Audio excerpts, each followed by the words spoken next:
This is Max Williams with United Real Estate, and today I'm in North Chesterfield.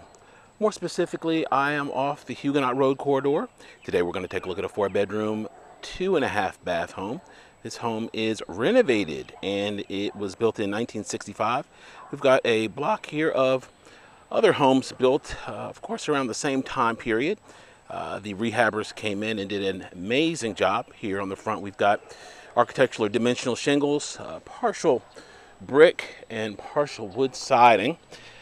We've got some really nice upgrades in this home, and you will recognize some of the finishes from other rehabs that I've taped before. Today I wanted to talk a little bit about value.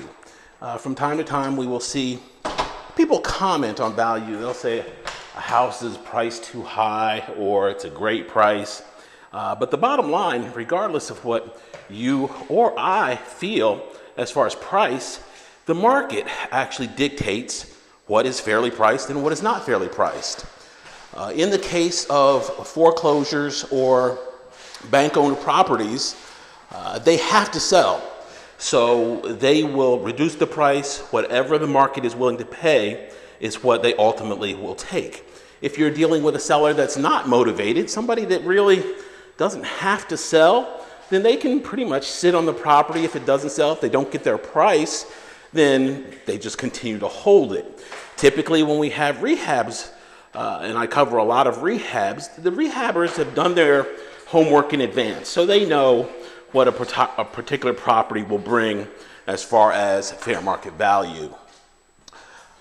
This is a really nice addition here. One thing I wanted to point out to you was not only do we have a new deck, but just plenty of space. This would be a great place here if you like a lot of light. I actually don't have the lights on. This is all natural light that's flowing in through this section. This was previously unfinished space, which means that it was not heated and cooled. We differentiate in real estate as far as conditioned space and unconditioned space. This is a split unit. These are very popular overseas. If you're watching from the Caribbean or from Europe, we see these units a lot.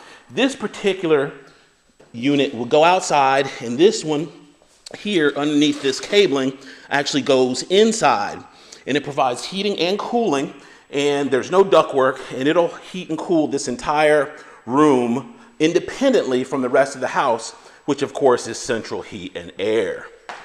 So one other thing I wanted to point out here in this kitchen, I am just completely in love with this granite species. We've got tones of gray, cream, brown, all in this gorgeous granite. I really am a big fan. 42-inch cabinet stainless steel appliances. We've seen this level of finish before from this rehabber.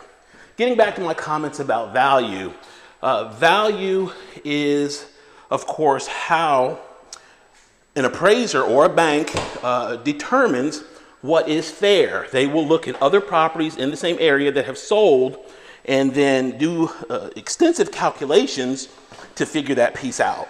The appraiser does not work for the bank or the lender. The appraiser is independent.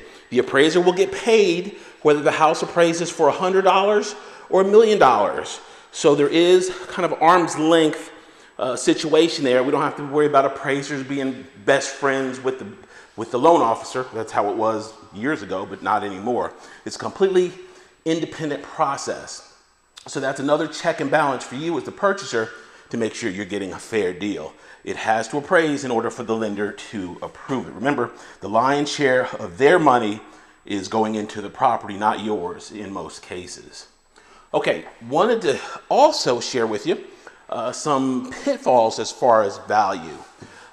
We look at values by area, and area is a really loosely worded term. When appraisers are looking here locally, generally the rule of thumb in many cases is a mile radius. However, values can change tremendously in just a block. For those of you familiar with Richmond, if you think to the north side of Richmond, there is a major corridor called Chamberlain Avenue. Chamberlain Avenue, for those of you that are not familiar, is 4 lanes. There is a median in Chamberlain, and there is an extensive amount of multifamily dwellings, also known as apartment buildings. There are also single-family homes. These are historic properties typically built in the 1920s and a pretty busy corridor. Unfortunately, it's not unusual to see independent contractors working on the corners both day and night. All of those things, from a real estate standpoint, do not make a neighborhood as attractive as if it were a quiet, tree-lined street that has a lot of curb appeal, like perhaps Seminary Avenue, as a lot of people would describe. Seminary Avenue is 1 block away from Chamberlain Avenue.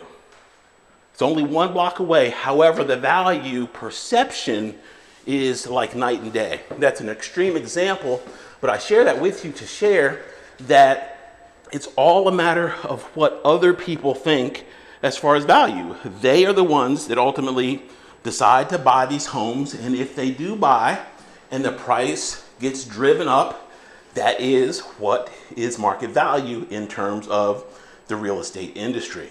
So just wanted to kind of share that with you. I do see homes all the time, particularly condos in some of the most popular areas that have very, very high per square foot prices. In fact, sometimes it's 3 times what I see the price per square foot going for on some of my foreclosures. So there's a huge, huge variation in price per square foot. If you remember back, price per square foot is the way that we can easily compare homes of different size and use that as a benchmark. This is a pretty unusual floor plan. I like the way they did this because the master is separate on its own little level there before we get up here to these secondary bedrooms. As you would expect, we have wood floors extensively through a lot of these bedrooms. Also, we have light fixtures in every one of these bedrooms, which I appreciate because I'm filming this and the sun is definitely going down. Okay, that's gonna do it. The AC is definitely cranking in here. It works beautifully. If you have questions about this or any other home on the market, my name is Max Williams. It would be my honor to help. I also wanted to let you know that this home potentially could be part of the rent-to-own program. We've got many, many homes that are available under that program starting from $12.50 a month and up. I'm just getting ready to close one here next week with a wonderful family, and they're just anxious to move in, and I'm so, so happy for them. Max Williams, 804-402-7788. You can reach on Facebook, under Richmond Area Foreclosures on YouTube, under my name, Max Williams Realtor. Thanks so, so much for taking the tour. Have a great day.